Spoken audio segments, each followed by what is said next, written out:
Stop naming dates, you idiots. That's the thing, right? Yeah. Why? All of these companies have made super dumb decisions, and this could be among the dumb decisions that Sony makes. But I think it would be extremely dumb to remove games from Steam. They should just release it now, like in an unfinished state, and let everybody else come together, give them their feedback reports and everything like that. Like, I don't mind living in that world. Is there magic in that bottle? Like, oh no, sorry, no magic here. Like, oh, well, that's what I was promised. I was promised magic.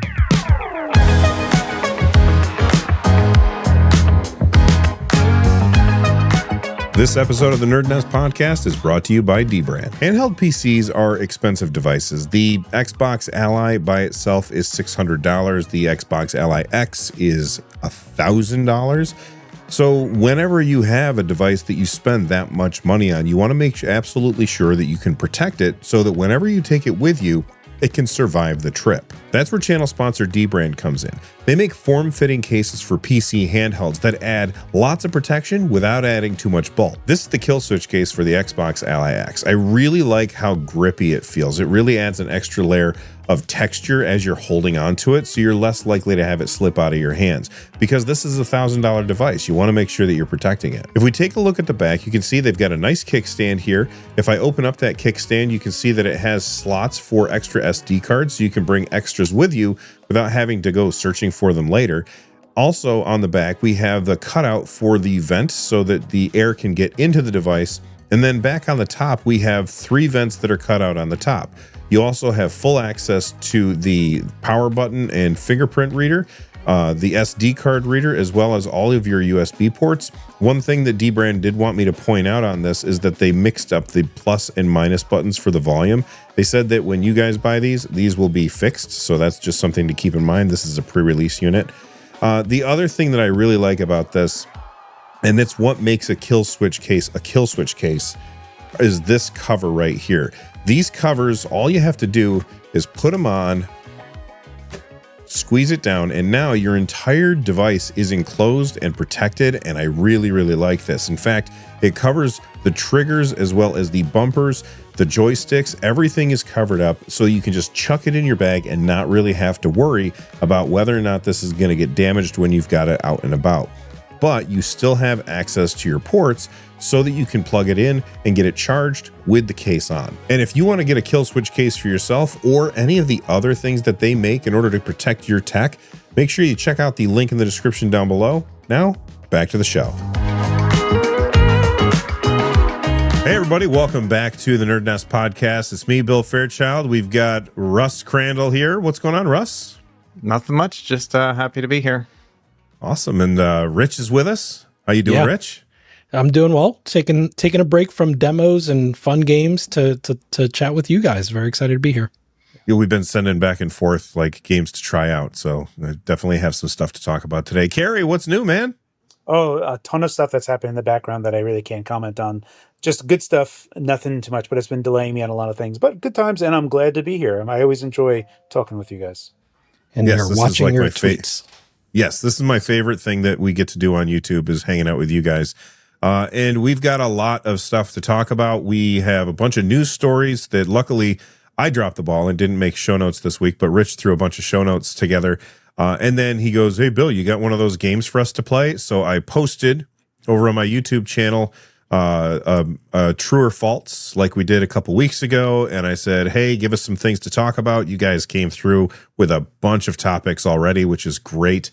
And we also have some games that we've been playing. So let's jump right in and start off. You know, I actually want to start off with this story from found over at Resetera. And basically, somebody has seen in the PlayStation software, I guess, they have like these new icons that are showing up. And they say things like cross-buy. This is very, very cool. Rich, when you see this, do you think that Sony is going to start bringing everything over to PC and give us the ability to cross-buy in the same way that Microsoft lets us cross-buy Xbox games with PC? Yeah, I'm not going to go yet as far as saying they're going to bring everything. But even just cross-buy on the games that they do bring is huge, right? So like if this is for real, the fact that like, you know, maybe if they do bring Astro to PC, maybe I already have that PC copy when it comes over, or maybe I have to pay $10, $20 extra to get the PC version. So that's what I've been hoping for this whole time. When the PS launcher first, or the PS like login stuff first came to PC, I think all of us said, sure, it sucks, but it would be cool if they used that for something like cross-buy, right? And so if that's the case, I'm all for it. I think that also a lot of people have been alluding to this probably being the first signs that we'll see of a Sony store. I wish them the best, although I know it's really tough to compete with Steam in that market. This also all comes on the back of the recent PlayStation Portal announcement, where now you can play your PS5 games from the cloud on PS Portal. So it definitely, some? Okay. Some. I thought the plan at least was, I haven't seen it in action. Were they? It was like 2,500 games. Okay. Yeah. I have no idea how much of the actual library that is. Yeah, I don't know either. I just know that it was 2,500 and it requires the premium subscription. That I did know. Yeah. So yeah, it seems like, you know, they kind of know the directions that they're heading in. They seem a little, you know, clear on what their next steps are, in terms of like PC, in terms of cloud. So it is kind of conversely to Xbox. It's kind of good to see them like know where they're headed. Yeah. When I saw this, so first off, this is like a leaked images or whatever. It's not necessarily like anything that's been officially announced at this point. And I'm sure that Sony could like put things in that they're thinking about doing and seeing how things work or whatever. And like that stuff gets out in like the same way that a million other things leak. When I first saw this, my initial reaction was, okay, Xbox just spent all of this time tripping over rake after rake after rake, you know, stepping on a rake. And I would think that with Microsoft having the cross-buy option, that would have encouraged Sony to do so. But with Microsoft essentially stepping out of real competitiveness with Sony, it surprises me that Sony would even consider this option. But at the same time, you just triggered in my brain why they would do this. It's because they're going to have their own store instead of like on it's going to be the Sony store. And that kind of takes the wind out of my sails on this. What do you think about that, Russ? So, yeah, there's a lot to unpack here. Number one, I'm on the PlayStation Store website, and it's got 10,000 games that are available between PS4 and PS5. But Sony has a way of like packing in DLC and calling it a game.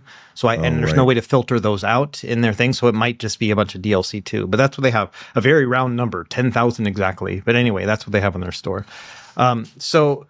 So yeah, I think there's a few things here. If it's going to be its own launcher and store, like say Epic Game Store, I think that's going to kind of drive me away a bit, you know, because I want to have them on Steam. I want to buy them on Steam. I want to have that crossplay feature. If we can add it as a non-Steam game to our library and kind of do it that way, then that might work out pretty well. But yeah, that's my big worry there is like, do I need yet another launcher in order to get this cross-buy, which I think would be great. And then my other big thing is that when was the last time we saw a Sony PC game? Like, it's been a while since they've released one, right? And that's kind of my worry too, is it almost feels like they're kind of getting away from that. And so it's cool to see this icon, but all the other signs that I'm seeing are that this isn't something that they're investing heavily into, unless it's going to be a big surprise and reveal. That's like the other part of it. But yeah, so I'm kind of mixed on it. I think in a, best case scenario, yes, it's like cross-buy. I don't have to buy these games twice anymore. Or with a small fee, like Rich said, I'd pay $10 for something like that, as opposed to full price. But I don't know. That might be pie in the sky. So like that's the thing that because for me it's been say, hey, Astrobot came and went after a year.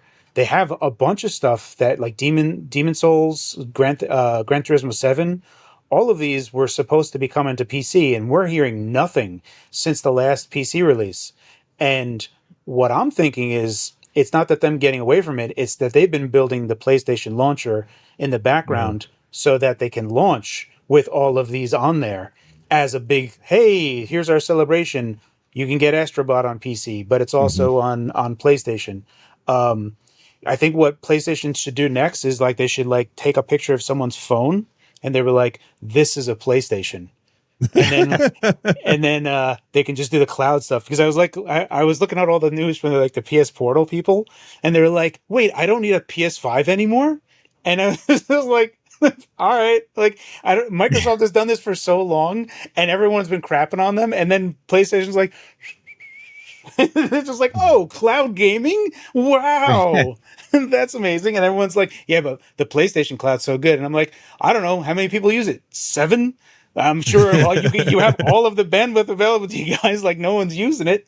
I'm happy, right? Like it's the same. It's good. Like you can see it, but it's, to your point, Bill, like Sony did win. They won the console thing. So why does it look like that they are doing the things that Microsoft has done because they have been losing?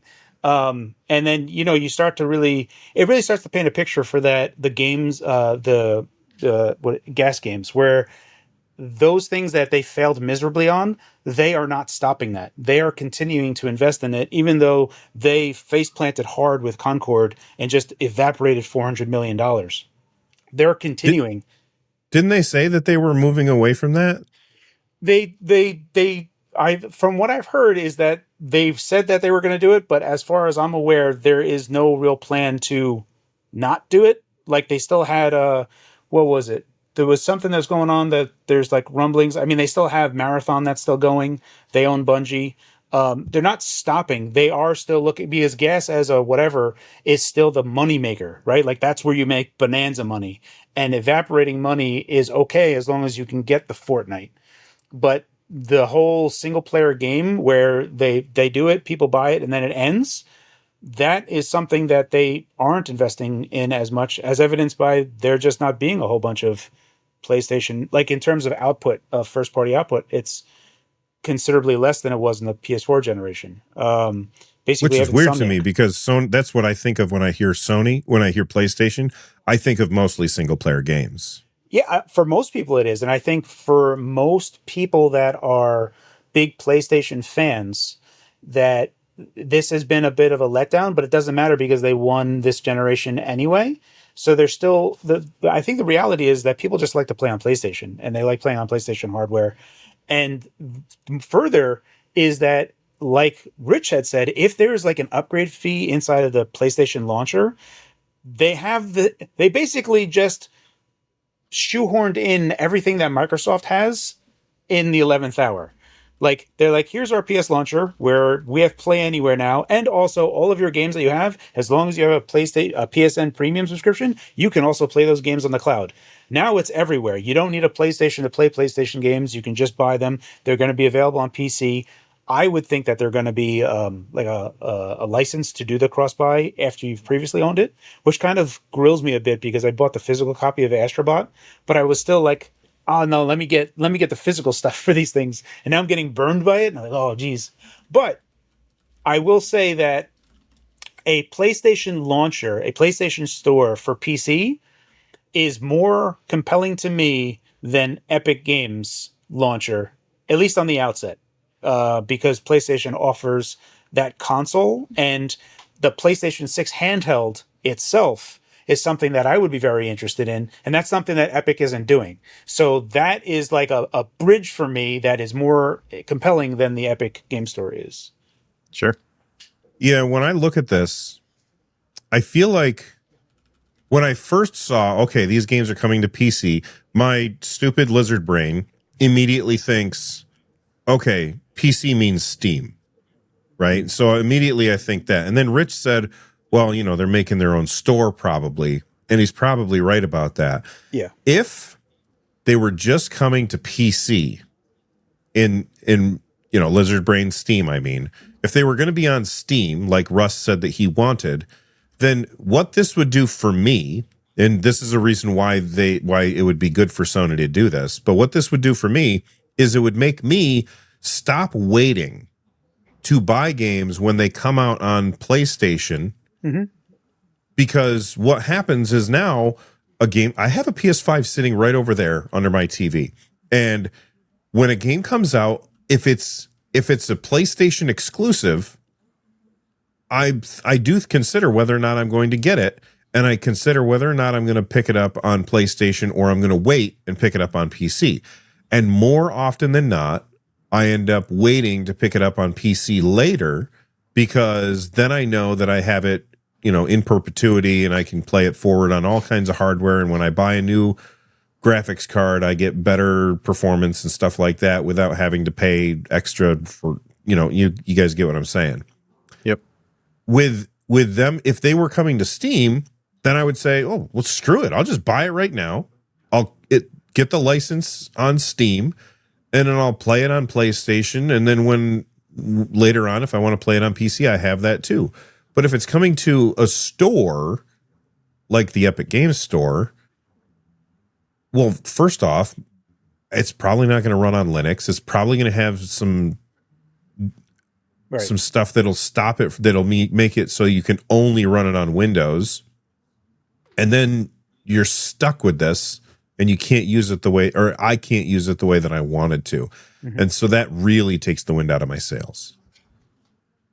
I think whether or not it will be Linux compatible, yes, they've made a lot of steps towards being only on Windows with their latest PC games. Not only on Windows, but just thinking more about Windows with the PS launcher. It just seems like it would be such a misstep for them to miss Linux, not because of Steam Deck, but simply because of Microsoft, right? Microsoft's strategy is now to bring PC gamers back to Windows and keep them on Windows, even if that's not what their marketing is for. Their marketing is everything's an Xbox, right? But I think it seems clear that Microsoft is hoping to capture a lot of that gaming market, that PC gaming market on Windows, not on Linux. And so it feels like it would be a misstep on Sony's part to give up that ground to Microsoft, and not, potentially have something that's Linux compatible and that they can build their own operating system on in the future if they too feel like Microsoft that a console and a PC aren't that different. And so a PS6 or a PS7 may be a part PC, but do you want that to be a part Windows PC or a part, Sony OS PC? The one thing that, I'm not too concerned about the PlayStation launcher being something that locks it down to Windows so much, insofar as Epic Games is not really locked to Windows either. You can use Heroic Game Launcher on Linux and install all that stuff just fine. And I think it would, in my own personal opinion, would go in that same direction. So, Win32 type of stuff. And they would do that because of all the API stuff, the Proton layer that makes it compatible. The part that I get a little concerned about is, my hope is, I think Sony recognizes that Steam is the dominant place to play on PC. And it offers a convenience for a lot of people, especially with future hardware that Valve is going to release. So there is a benefit to doing it, but they lose 30 to 20% of their sales by selling on there. So they still do want to have a PlayStation launcher to secure 100% of the revenue. I hope that they don't say, we only want 100% of the revenue like EA and whoever does, even though I feel like PlayStation has a more compelling reason to buy on a PlayStation launcher than those other guys. Yeah, I would say too that, my pie in the sky idea of having it on Steam is probably not, and then also having cross buy, is probably not ideal, right? Because that's basically them saying, you know what, we used to charge for these games, we're not going to charge you anymore. And when has Sony ever done that, right? No company is going to do that. And so I get and kind of acknowledge that that's going to happen. But okay, my question here is that if they have their own launcher and they have their own storefront, they want you to buy out of there, are they going to yoink all the other games from Steam? Are they going to just make it exclusive now? Or are they going to let you buy it from there? Or, like, what's going to happen there? Are they going to say cross-buy only within our platform, and then you got to buy full price on Steam? Like, how's that going to work from a perspective? That's kind of my question there. I think that's exactly what they would do if they made their own launcher and they did cross-buy, because then it would push people towards their launcher, where otherwise people would just continue to use Steam. The thing that really got my attention is a few minutes ago, Rich, when you said that Sony could make their own operating system. And I was like, do you mean like they could fork a Linux distro, use Proton, and then just make a bunch of Windows games and not have to port anymore? And that's like the PS6 is now just running a version of Linux? That would be bananas. That would be insane, right? That would be funny.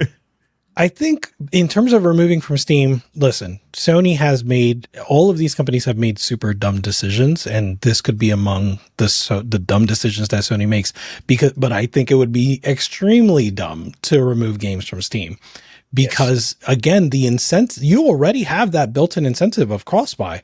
So even if you're trying to build up the PS Store launcher as something that people should try, just a cross-buy is a better incentive than anyone other than Microsoft has done. But then I have to go back to Microsoft and say the reason that the PlayStation version of that is a little more compelling than the Microsoft version of that is because of that console strategy. So like with Microsoft kind of moving away from consoles, I think consoles still have a place, right? Like my son can play on a gaming PC, but he prefers to play on the PS5. And I think there's a reason for that. And so like I see people still wanting that convenience, but being able to have that convenience and also being able to redeem it on PC if I am also a PC gamer, amazing. Yeah, so I kind of, I'm starting to answer my own question and my thoughts now, because Xbox is kind of doing it that way already. So you take a game like Hi-Fi Rush, right? So that is a Game Pass game, also Xbox Play Anywhere. So you can either just play that on Game Pass, either on your console as well as on PC, or you could just buy the game and then have it on either, right? For free. So it's cross-buy, basically, right? Mm-hmm. But you can also buy that game on Steam. And so for me personally, as an Xbox Game Pass owner, like I decided to buy it on Steam, even though I had access to it because I like the game so much. I wanted to have Steam cloud saves. So I could see Sony kind of doing that paradigm, basically. So that could work. And I'm kind of answering my own question and kind of having both. But then, yeah, having that cross-buy within the launcher is just another compelling reason to stay within the PlayStation ecosystem, especially if they do cross-saves too. Oh, that has to be like cross save is like in my head is already a guarantee at this point, because and for lack of how Microsoft does it, even though the Xbox app and downloading and using the Xbox app as like your main place to buy is awful, like I mean really bad.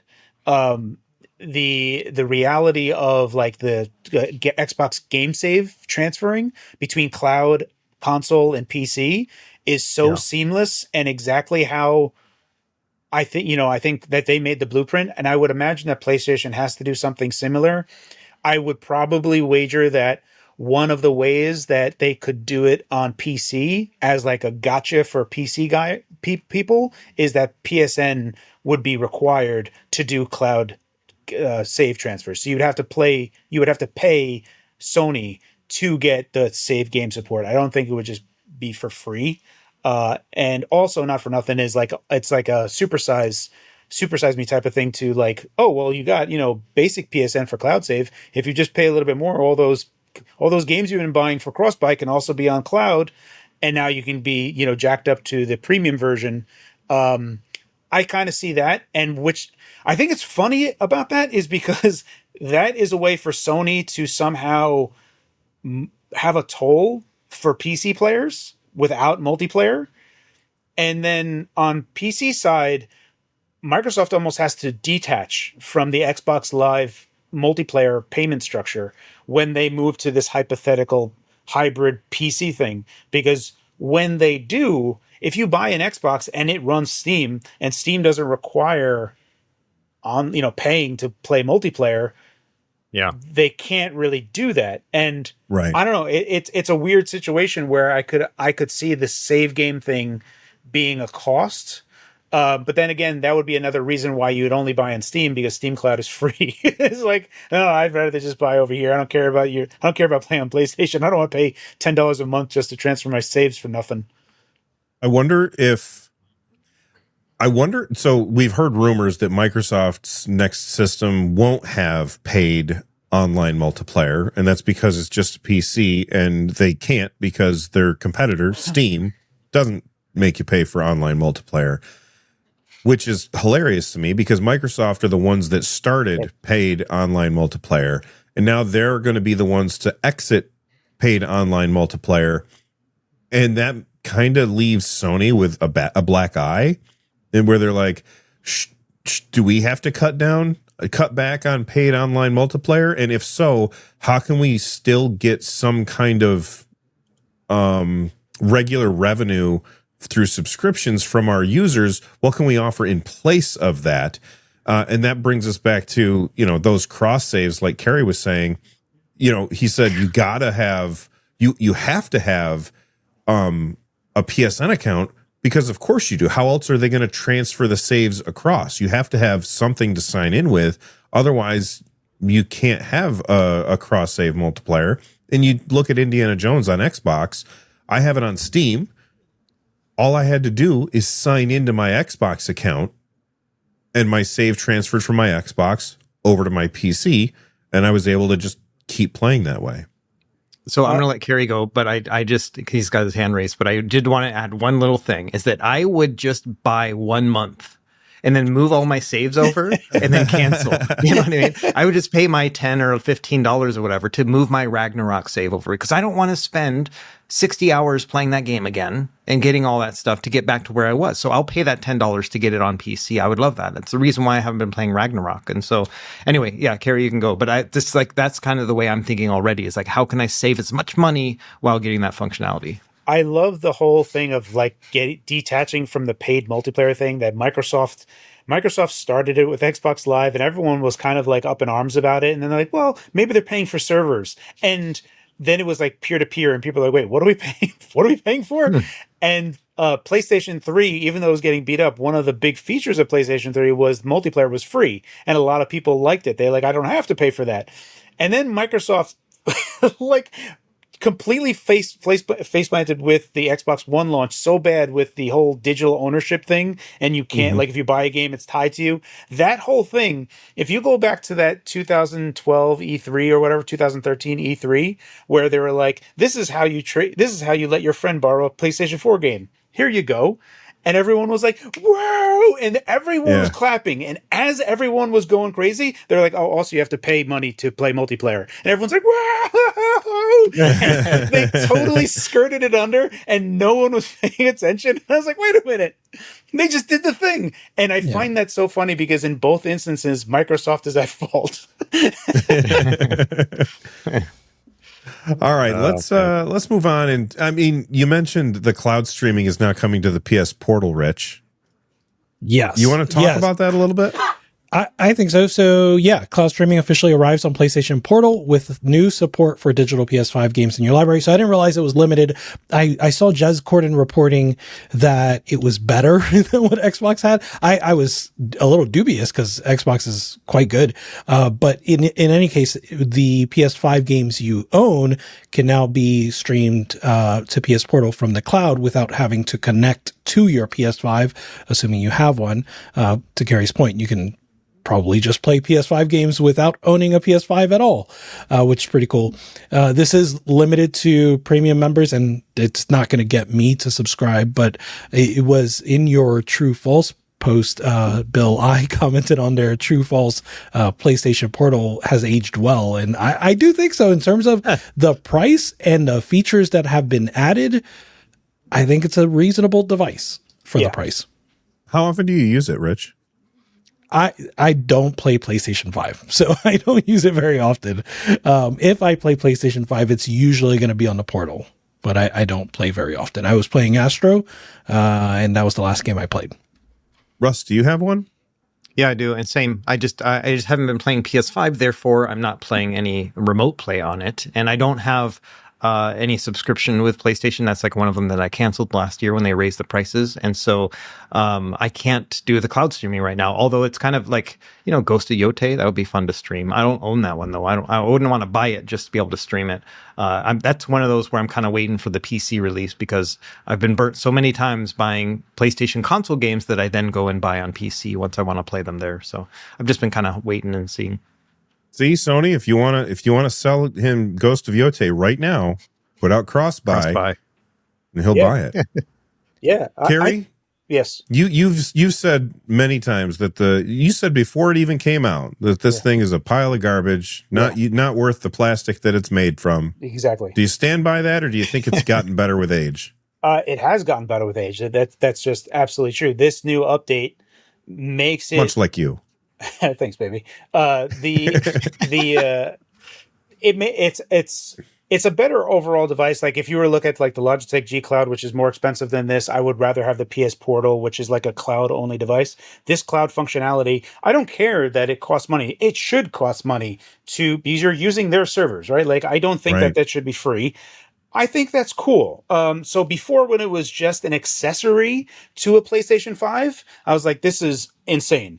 But now that they have a way to use it without a PS5, and now it has this extra functionality, so it can be used with a PS5, but also it can also just be used without a PS5 and stream. And like that is now it's like, okay, I can understand it more at the price that it is, even though I still would like it to be like $150, generally speaking, like as just the general price point for it. I still think 200 is a bit too much, but now that prices have increased a whole bunch, it's kind of like evened out with how prices have just increased overall. I still wouldn't buy it myself. But at least I feel like it feels like the PlayStation Portal selling as well as it did, all those people that have it now have a better avenue to make better use of it than they did previously, which is awesome. Yeah. When I look at this thing, I like how you said it's a cloud device. No, you said it's a PlayStation accessory, but it's also a cloud device. I was actually thinking the other way around now, where people could look at this versus was the Logitech G Cloud. Yeah. The G Cloud is, you have to use servers for that. Yeah. Like you have to pay money to subscribe to some streaming service in order to play games on that. Whereas if you go out and you buy the PS Portal instead, you could use those streaming services, but if you wanted to, you could just stream from your PS5 without spending any extra money. And I think that that's really cool. Yeah. One thing that I said before the PS Portal launch, and I'll say now again, is they definitely should have also made it a local PS1, PS2 machine. Like maybe add, whatever a cost for that, but like there's no question. I don't think it's capable of PS2. Okay. You could probably do PSP, but probably not PS2. I will take PS1 and PSP. That's fair. Yeah. But that would be awesome. Yeah. Yeah. All right. Let's move on and talk about one of my favorite games of all time, Bioshock. I love Bioshock. It's one of the greatest moments in gaming history. If you've missed out on it, don't watch anything about it, but go play it. And you'll come back later and you'll be like, yep, Bill, you were right. That moment is one of the greatest moments of all time. Bioshock 4. Apparently it's not dead. It's still coming out. This is according to GameSpot. That's a very unfortunate name. I've always struggled with that. And they were actually talking, the next Bioshock game is in development for the better part of a decade. It's been under development for a really long time. And the CEO of Take-Two, Strauss Zelnick, basically said, it's going to come out. That I can say hand to heart without question. And then he continues, the strategy of this company has always been to make the best entertainment, not necessarily the most entertainment, something I'd love to hear. Of course, something we've fallen short, but frankly, a precious few times. They're aiming to make exceptional games. So are you guys taking this with a grain of salt, or do you, because they've been talking about this game forever. It feels like it's the next Duke Nukem whatever the Duke Nukem game was that took ages that never Forever. came out. What was it? Duke Nukem Forever. Forever, yeah, because it took forever. That's right. Do we see Bioshock 4 actually coming out? Russ, what do you think, man? Yeah, I think it might come out, but I don't know. The longer it takes, the more I'm worried about it. I do find it ironic, like the CEO saying, I can say this hand on heart without question. Like that's very like CEO speak. He can say that right now, but 6 months from now, I'll be like, due to circumstances or whatever. Like he'll have some other hand on heart thing to say, right? So I just thought that was kind of ironic. The Twitter like picture of like dear friends. Yeah, exactly. And so, like a screenshot of a paragraph. Yeah. So it's like, it's probably coming out, but I don't know. I'm worried. I've always been worried about this. Ken Levine is not part of it. And, he was, a big part of the first game as well as Infinite. And so, I'm a little bit worried about that. Bioshock 2 was still a banger in many ways, but it wasn't, it's because they used the DNA that he had already created. And so I have some worries about that. That's why I'm probably more likely to buy a game like Judas, which is his next game. I'm more likely to buy that one day one as opposed to Bioshock 4. And so we'll see. I hope it's coming. I love that franchise too. I just recently replayed the first one and it holds up. It's a little bit slower and plodding, but I kind of like that feeling too. So I'm in the same boat as Russ overall. I don't like. I'm a huge. If you play Bioshock 1, you have to be a Bioshock fan. You can't not be a Bioshock fan. The part that worries me is not having Ken Levine on there. I'm not going to say that it's impossible for another person to do so as well or even better, but I feel like when we really think about it, like when Halo said Halo's coming to PlayStation, right? Like Campaign Evolved, terrible name. That's coming to PlayStation. And some people were like, oh, PlayStation owns Bungie now. They should have Bungie do it. And I'm like, the problem with that is that Bungie that PlayStation owns has no one from Bungie that was there from 2001. It's a shell of its former self. Having them do it means practically nothing. They're so when I think of that type of stuff, it's how well can the people understand the actual DNA of what made up the original game, and if they can play to its strengths and play it well. And my hope is that it's not someone that does my personal problems, like what they do, like what the Witcher TV series eventually became and what the Halo TV series was. It's like, I'm going to make Bioshock 4 in my way, and it's like, all right, that's fine, but no one's probably going to like it, and it's not going to be what people wanted, and that's not going to be a great investment. You should just do something else. But that's my own personal thoughts. Hopefully it is as good as we all hope it would be. Rich, are you picking? Oh, go ahead, Russ. I was just going to say, the best thing they can do is kind of what they did with some of the Star Wars stuff is like just put it in the hands of somebody who loves the franchise and somebody who's already like shown themselves to have a creative pedigree, right? And as long as that kind of is put together, then I'm okay with that, But the moment it becomes like more of a boardroom kind of decision, that's where I'm worried about. And I think that Take-Two has the propensity to be potentially doing that too, like doing the board member kind of approach as opposed to just handing it off to a creative genius and saying, hey, do what you will love, and that's what I would hope for. Yeah. And the example that you're giving with Star Wars, I have an even better example of that with the Predator franchise. Dan Trachtenberg took over the Predator franchise and he made the movie Prey, which came out during the pandemic and it was like on Hulu. That movie was awesome. And then he made Predator Killer of Killers, which is like an anime thing. I haven't watched it yet, but I've heard nothing but good things. And then Predator Badlands is coming out, and I've heard that game that thing is, I think it's got like a 91 on Rotten Tomatoes or whatever. Like that's somebody who they handed it to somebody who loves the material. And I know that Dan loves the material because I used to watch his podcast years and years ago, the Totally Rad Show. And he's like, he is a freaking nerd. Like he nerds out about stuff like we do. He loves that stuff. And like, he's the perfect person to shepherd the Predator franchise through. So I'm really hoping that whoever Take-Two has shepherding Bioshock 4 loved it as much as we do. What were you going to say, Rich? Yeah. I'm sorry.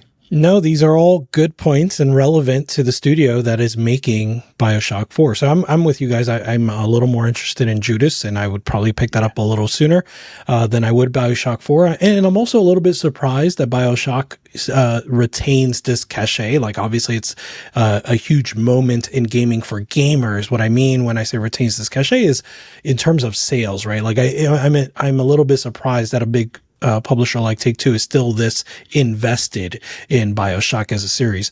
That said, the studio that's making this is called Cloud Chamber.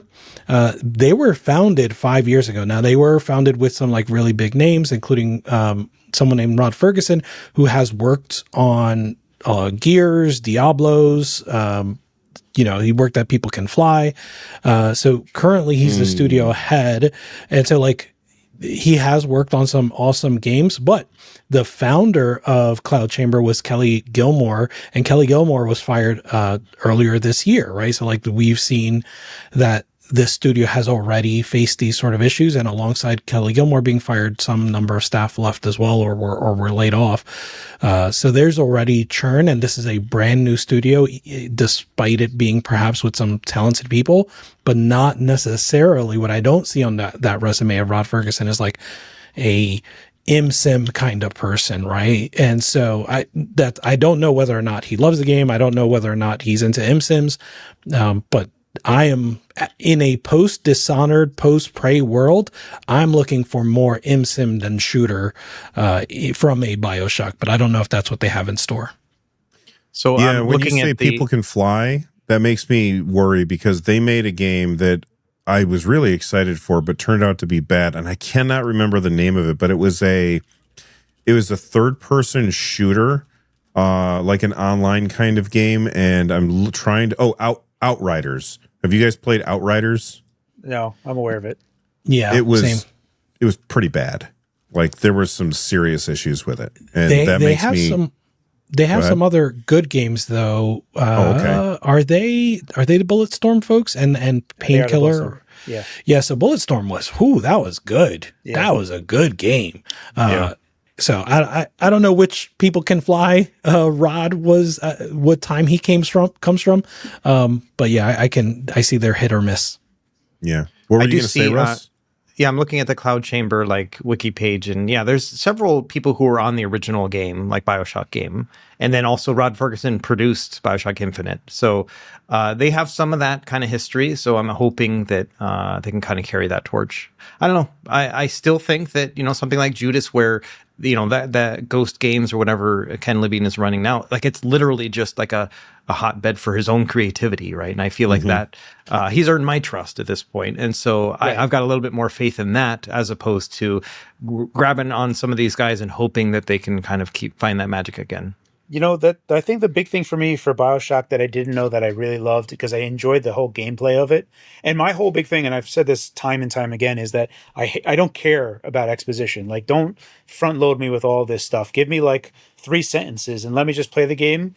And I think what I really loved about Bioshock was that up until the end, I kind of didn't care about the story, but at the end, I was fully invested in the story. And I was like, give me more of that. And I don't know if that magic can be bottled up again, because that was sensational, and that is where my hopes are, which is not fair.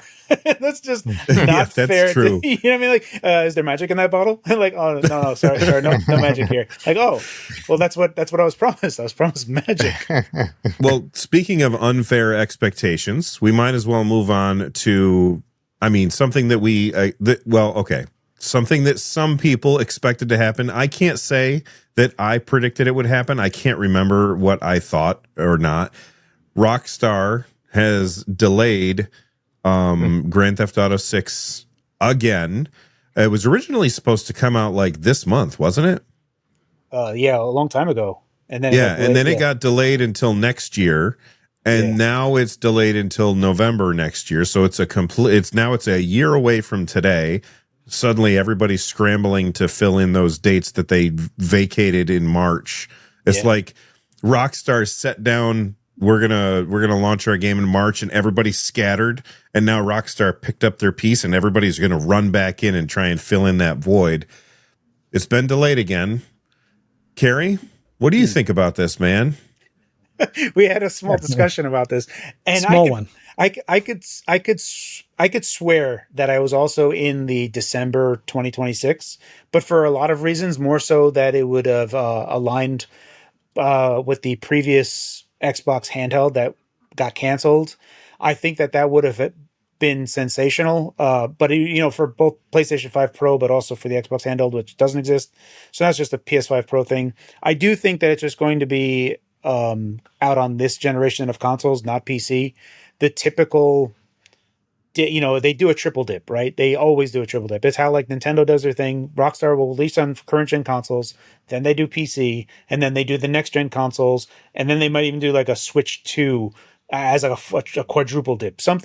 You're going to get quadruple dip somewhere from these guys. And I always felt like it was going to be here, and it can't be any later, which is why I feel like November. I always feel like it's cold. I don't know why. It's always cold for me whenever Grand Theft Auto, especially being in New York, seeing the big stuff on the sides of buildings. It's always chilly. I always have that vision in my head, which is why I always thought it was. In any event, I'm placing it down now. November 2026 is for sure happening. If I'm wrong, then I'll own up to it. But for sure it's happening. Yeah. To be clear, I think I'm the only one challenging anyone on whether or not they thought it was going to be delayed, right? But I think the thing is like, if in March 2025, so 6 months ago, they delayed it from whatever it was, which I do think was November 25. I just don't think they had an actual release date, right? Right. From November 25 to March 26. And I feel like if you had pressed people, not necessarily you, Carrie, but if you had pressed people at that time and said, do you think it'll get delayed yet again? I feel like most people would be like, no, I think by now, like they've got it settled. Right. And it just feels like it's not just that they're delaying it again, because we just talked about Bioshock 4. I want to talk about another game that got delayed, an indie game a little bit later. It's not just that they're delaying it. It's that in March, they delayed it, and the release date was a year from March. And in November, they're delaying it, and the release date is a year from November. And so essentially, what they've accomplished in 6 months is nothing, right? Right? And this is no, you are not wrong. That's funny. And this is on top of the fact that they just let go of 40 or so people, 30 to 40 people, whether they were union busting or exposing leakers, right? Whichever story you go with, they let go of 30 to 40 senior folks and say that the delay was not related to letting go of those 30 to 40 senior folks. So I don't see a world in which they can make this game ready in a good state, right? Like they may release it anyway. I just don't see a world where they make a good game by November 2026. Russ, are they going to delay it again, or is it going to hit November 2026? So I'm kind of the worst guy to ask because I actually don't mind delays. Like I don't actually care, and like I don't put any stakes in any of that. It's just kind of when it's ready, and I just kind of give people that freedom of time and stuff. So I don't have any skin in the game when it comes to this. I just want it to come out and kind of witness the spectacle of this biggest media launch in human history kind of thing. So yeah, I don't know. I don't care either way, but it'd be cool if it does come out within the next year, like because I just want to see this happen. But otherwise, yeah, I don't really mind. What drives me crazy is they keep. Stop naming dates, you idiots. That's the thing, right? Yeah. Why? Just stop telling us when a game is coming out. Just wait until it's freaking done and then do it. The only reason that you announce when it's coming out is to manipulate the stock market. Are they publicly traded? Yeah, they are. Rockstar? They actually Take Two. Right. Yeah. So they announce when it comes out, the stock goes up. They announce when that they're delaying, the stock goes down. They announce when it comes out, the stock goes back up again. The conspiracy theory here was that they announced this news to kind of trample a little bit of the worst news, which is the layoffs, right? Or so like this is a little less bad than I don't know if that's true. Right. These are just conspiracy theories.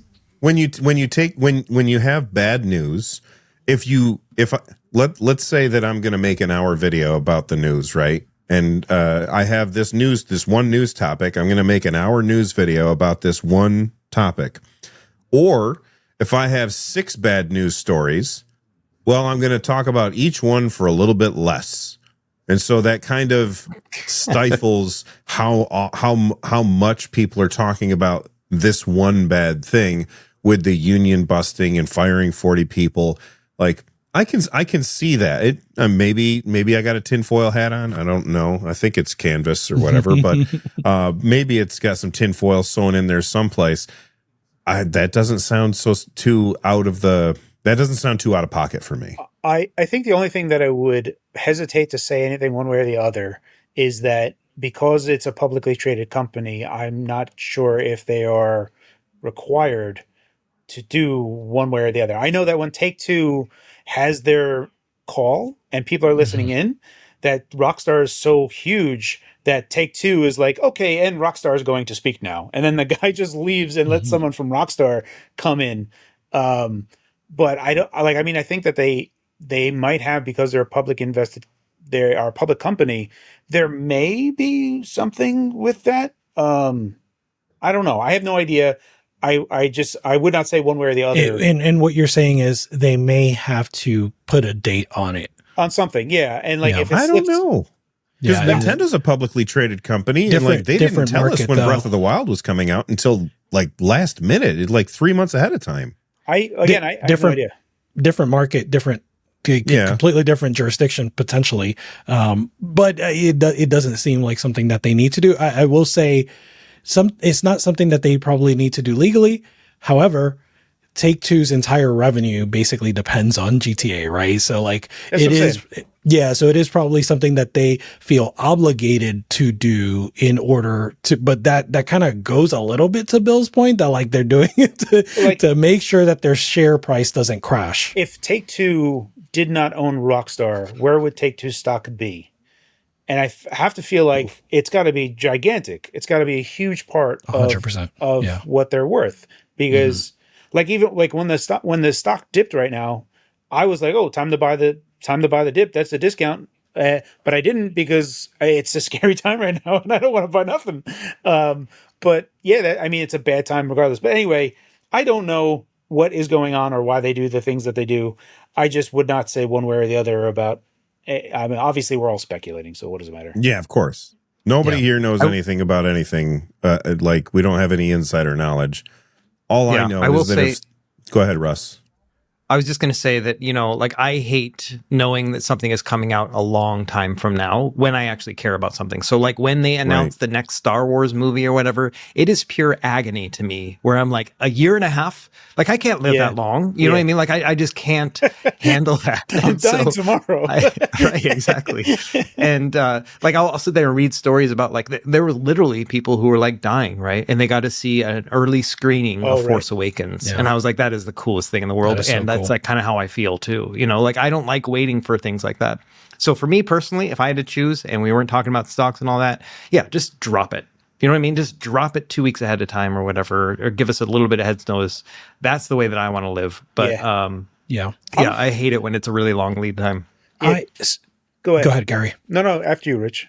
Okay. I will, like, I want to go back to what Russ said, right? Like originally, which is that he doesn't care and that like delays are fine actually. And delays are fine actually. I don't want to stomp on that. Like my problem, and to be clear, I have a bone to pick with Rockstar and probably Take-Two, right? Like I have a bias against them and probably all large video game companies. My problem is that it reeks, and it has continued to reek of just poor project management. Like they have no idea when this game is going to be ready, and they're just throwing darts. That's what it feels like, and that's what it continues to feel like. You go ahead, Carrie. You were going to say something. No, I was just going to say I agree with Russ. Like some of the Hi-Fi Rush just being like, oh, hey, this is a cool game. Guess what? It's out. And I was like, whoa, that's awesome. I feel like 2 weeks or immediate is like the perfect time. Like even the Oblivion Remastered was kind of like everyone was like kind of know what was going on, and then it was just like, hey, surprise, everyone, it's actually out. I feel like 2 weeks is like a great time, because in 2 weeks you can build up a tremendous amount of hype and then finally get to like playing it, but you can kind of enjoy the hype of just talking about it, right? And like looking at what's been teased. And I think 2 weeks is like the perfect time, and I am in agreement with Russ with that. That's all. I make it a point never to disagree with Russ when he's right. So that's something that I want to make sure that everybody knows. I think a perfect example is Fallout 4. Not that I don't especially like Fallout 4, but I loved Fallout 3. Fallout 4 was fine, but I loved how they announced it. Todd Howard came out on stage on June 3rd. I just looked it up. June 3rd, 2015. And he said, hey, we're making Fallout 4. Everybody's like, yeah, this is the greatest thing ever. When's it coming out? It's coming out November 10th, 2015. So it's not quite 2 weeks, but that gives people time to, gives retailers time to, get not merchandising. What's Inventory. Get shelf inventory space. To shelf space, to make deals, to do all that stuff.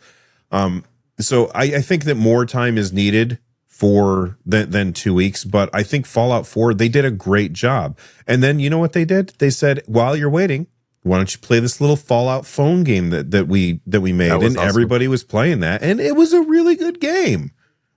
So I don't know. I'm just tired of companies saying dates, because if they had if they put Bill in the boardroom and they're like, hey Bill, we're gonna announce the date of the game. Oh, is it done yet?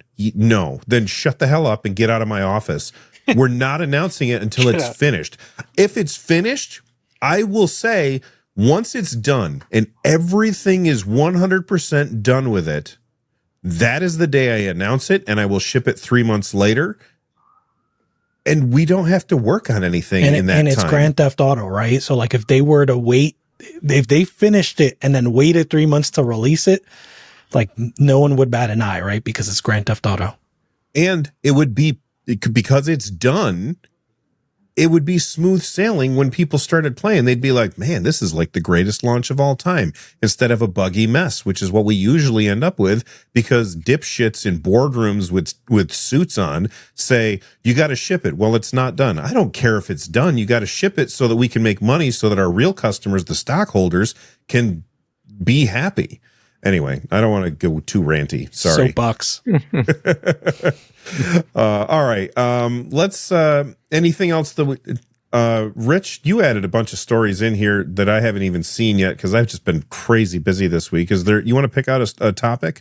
I do want to go to that story about a different kind of delay. So this is an indie game being delayed, because I feel like it relates, and it to me is the kind of exact opposite, right? So this to me is a good delay, despite some elements of it being a bad delay. It's still on the net. It's good. So this is a game called Unbeatable. I think the demo is still available for Unbeatable on Steam, and it's a really, really good demo. And this was a highly anticipated game for people that, are keeping an eye on indie games. This is like a rhythm game, has a really fun aesthetic and like a really good soundtrack. And it was scheduled to come out on, what date was this? I think November 6th, I want to say.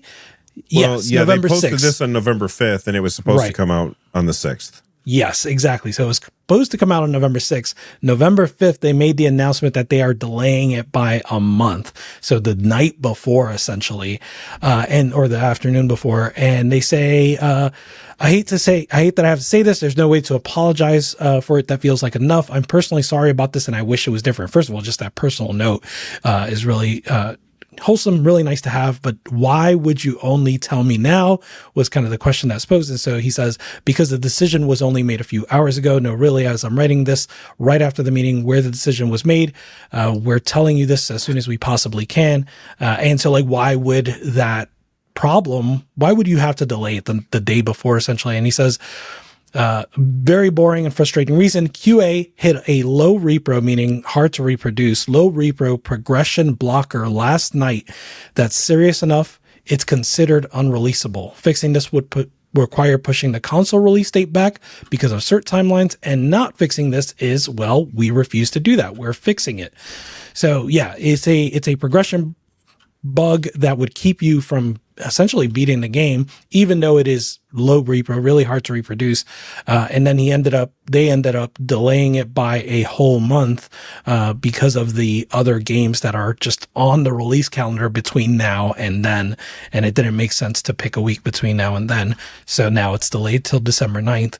It looks like an amazing game. The demo is really fun. And when it comes to delaying, this seems like a good reason and a good way to handle it. I'm sorry, Rich. What's the name of this game? Unbeatable. So the name of the game is Unbeatable, and they are fixing you're like, we got to fix this bug to make it beatable. Wait, change the name. Change it to Beatable. Yeah. I think they It was a gag all along. Yeah, I see through this. He said Unbeatable, and you're like, a repo bug of no progression. I'm like, that sounds like it's exactly what the title is about. If anything, you're onto something, buddy. They bought what they got. There's no false advertising here. I absolutely love this. I love that they're delaying it because they know that it's broken and that it has to be fixed. And that's what happens when you don't have suits involved usually, although we did talk about a meeting. So maybe there were some suits. But when you have suits involved that are not game developers, they always make decisions that are not in the best interest of the game and the people who play it. Yeah. And I love that they're delaying their game, even though they said that they really liked the launch date that they had. I think that's really cool and admirable. Yeah. Yeah. And again, I'm going to plug it again. The game looks fun. The demo's fun. Add it to your wish list. Try out the demo, and maybe it's for you. Yeah. All right. Before we move on to our little game of true or false, we want to talk about the games that we've been playing. And I can't believe this, man. There are a lot of freaking games in this list. We may have to postpone true or false to another day. I don't know. So let's start off and talk about really quickly, because we've already spent a couple weeks talking about this, Slots and Daggers. This time Russ has been playing it and Rich has been playing it. I didn't get to play it this week because I was trying some new stuff. Russ, Slots and Daggers. What do you think about it? I've been enjoying it. We brought it up when we talked about the Steam calendar. Remember that personal calendar? And then it kind of popped up for everyone and we started talking about it then. And so I can't remember if I picked it up that show or it was the last show. I feel like this is one of those where I bought on screen, and then started playing it. I'm really enjoying it. It is, it reminds me of Puzzle Quest in some elements of it, I haven't beat it yet. I'm probably 7-ish, 8-ish hours into it, but like 80% through the game. It's not a long game. It's not a deep game like Balatro is, it's got more just kind of that surface mechanic to it. Once you figure it out, you kind of figure it out, but it's still kind of relaxing and fun. I'm enjoying it. I actually made an entire video talking about it and playing through a few rounds and kind of discussing it. I don't really make game videos, but I ended up making this whole thing because I just was sick of reviewing stuff. So that'll be out by the time this comes out, because that'll be coming out tomorrow our time. But yeah, it's like 22 minutes long of me just playing this game and enjoying it. So I'll save a lot of that for then. But yeah, I'm enjoying it. And the great thing is it's $8 like full price, and it's been on sale a lot lately too. And it's packed with other bundles like with Ball Pit and couple others too. And so, yeah, you've got Clover Pit. A lot of options. Yeah, Clover Pit, right. And so there's a couple other options, some of their older games too. You can bundle those together. So yeah, really enjoying it. It's a roguelike slot style game.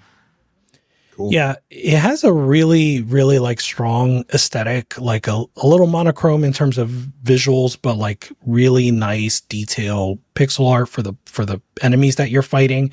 And then just like hits all of those dopamine pieces with like the coins that push out of the register and the sound effects when you're getting attacked or you're attacking, all that stuff just feels really good. It's got a lot of, what game devs will call juice. It's got a lot of juice. And so I like it a lot. I am bad at this game. I don't understand why I can't make it past like the 4th level. I've only put about an hour into it, but I don't know what's going on. And like, I'm like, oh, am I supposed to not buy? Is it one of those slot machine things where I'm not supposed to buy a bunch of things because I want the 3 main things that I have to show up more often? And I tried that and I'm still losing. And then there's like a poison dagger, right? That you can use. And that was helpful because it helps attack their health bar rather than the shield. but I don't know. I still can't make it past like the fourth or fifth level enemy. Yeah. So I don't know what's going on. I'm going to watch your video, Russ. I would say my advice. Go ahead. Oh, go ahead.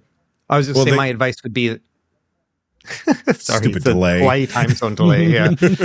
So I'll go. All right. So Yes. my advice would be that you can do permanent upgrades when you get the chips, not the coins, but the chips that fall, right? Yeah. And so for I think it's 100 or so chips, you can get additional slots. So instead of having just your 3 slots, get 4, get 5. That's going to increase your attack ability, right?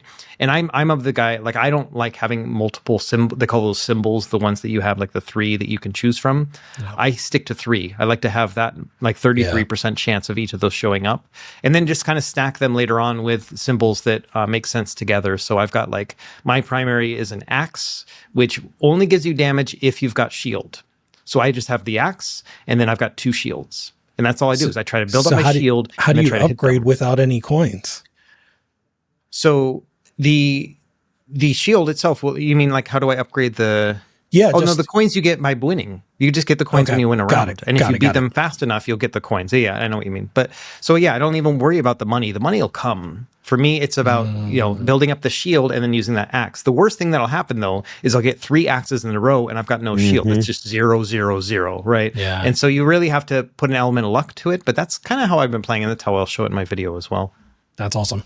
I kind of did a similar build once, and I hated the axe shield combo because I would get axe, shield, and then I would get hit by the enemy, and now my shield's all gone, and then I would get an axe again. I'm like, damn it! Yeah. It was driving me crazy. As far as like I started out doing lots of runs where I was only going with very few symbols because I thought, because if all 3 come up, then you get a crit. So what I do instead is now I've just been buying all kinds of symbols, and whenever I start, I never start with a coin, because if you win a first couple things, then you could just buy the coin later, and then you can also sell back your stuff that you've purchased. So like when the coin comes up, because there's coins, there's a coin bag, there's a banana that gets you a piece of health and a coin, and then there's like the big coins or whatever. When one of those comes up for purchase, I will sell my coin and then buy that. And so I try and have as many different options as I can on there, because sometimes you're going up against somebody who has a giant shield, or maybe you're going up against somebody, and if you're going up against somebody with a giant shield, then you want to do lots of either magic damage to them because that skips the shield, or poison damage to them. Poison is overpowered in the game. I really think poison is really fun. But they recently also patched the game because people were trying to just go with very few symbols, and they thought that was kind of not as fun that way. So they did patch the game to make that a little less powerful to go with fewer symbols. Yeah. Rich, you've been playing a couple of games. Why don't you pick one? We'll talk about it for a little bit. Okay. I will start with Motion Wreck. Motion Wreck, I high recommend for any like puzzle platformer folks. So this game is published by Playism. I don't know if I recognize the developer, whoever the developer is, but it's black and white pixel art, and the way you play the game is you can record your movement and then it plays back. You can press a button to play back your movement. So you can, for example, record yourself going to the right on a grounded surface, and then go up to a platform over a pit and play back you going to the right, and it'll walk you over the pit as though there were a ground beneath you so that you can make it to the other side of the pit. Of course, with any of these puzzle platformers, you feel like really clever to start, and then the difficulty ramps up and it's like, oh, wait, how do I do that? So I'm already stuck like about an hour into the game, and I think I've made it through 5 of the 15 levels, and I'm like, oh, wait, it's a secret room, but I'm like, how do I get to that key or the music note? Because that's the items, those are the items that you pick up. How do I get to that music note? How do I unlock the door to get there? And yeah, so I'm a little puzzled, but I'm having a lot of fun. Yeah, that game is awesome. I played it at PAX, and Nice. I was immediately like, that was my favorite game that I played at PAX. I was like, this is really, really cool. It has just high polish, right? Like once again, nice controls, nice animations, really nice music. It's just really high polish. 100% of the Steam reviews are currently positive. There are 134 reviews, so I'm not alone. That's awesome. Carrie, you've been playing anything? The only game that I finished up was Ball Pit, and that was it. I completed the game. The game is interesting in a lot of different ways. It feels like, it was an interesting way. They were like, what if we do, the bullet heaven type of game, Vampire Survivors type of game, but we do it like with Arkanoid, right? Like we do it like that style.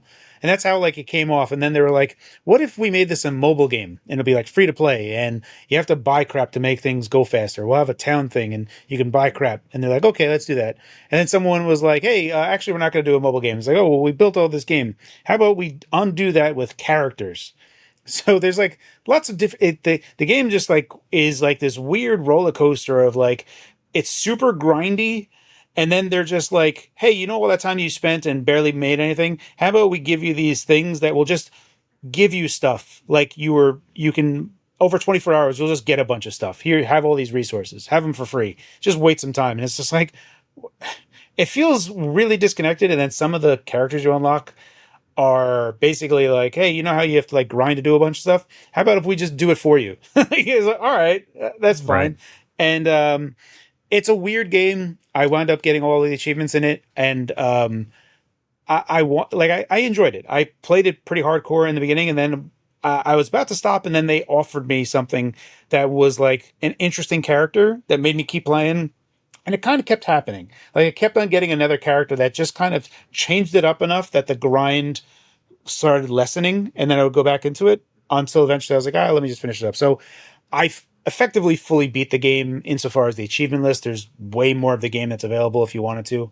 But at this point, I'm completely done with it. It's okay. It's like insofar as this whole wave of games that's coming that Vampire Survivors has spawned, it's all right. Initially I liked it a whole bunch, but then when the grind happened, it kind of went away. I think it's easier for me to jump into Vampire Survivors again than it is for me to jump back into Ball Pit. Like I have zero desire to jump back into Ball Pit, and if I was to play Vampire Survivors, like, let me do a 30-minute run and just still enjoy it. So if I was to give it a rating, there's like a 7 out of 10 is what I would give it ultimately. But like a real 7 out of 10, not an IGN 7 out of 10. Wow, shots fired. Out. Yeah. I will say that originally I agreed with you that I didn't like the city building mechanic that they did, but then I got a little bit further and it's starting to appeal to me more, especially once you're like, okay, I got this building built. Oh, now I'm going to move it out of the way and start moving things to where.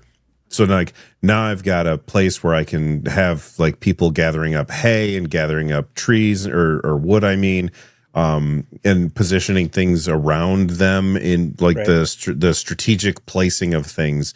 That's actually really fun. I still don't love the part where after you place the buildings, you have to fire off the guys and they bounce around and then you're just sitting there waiting. Yeah. I'm like, there's nothing for me to do while they bounce around, but the upgrade that I always want to buy when I get the option is to make them bounce around for longer because then they're going to get more stuff. But that's less time that I'm spending doing something in the game. You know what I mean? Yeah. And that's a little frustrating, but I really like Ball Pit, and it's the kind of game that I feel like I can just keep coming back to, and I don't have to remember where I was in the story.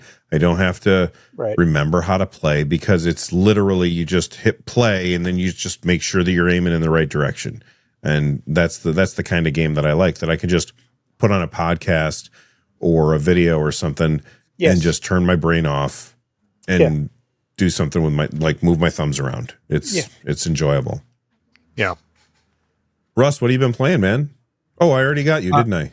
You already got me. Yeah, but I did play more Ball Pit, and I'm not I hate the city mechanic. I hate that building stuff. It's like, it's the same way with Cult of the Lamb. I didn't like it there. And then obviously like Fallout 4 is always the I knew example. you were going to mention it. 404 sucked. Every time. I mean, but it did. It did suck. Right. You connect this wire. Exactly. And so I would rather just play the main game mechanic and then unlock characters, unlock extra XP in a different way. You know, build me some coins. I can then buy those upgrades. Kind of like Vampire Survivors, to be honest. Like I like that mechanic just because it gets me back into the game. Like that's what I want to spend my time on.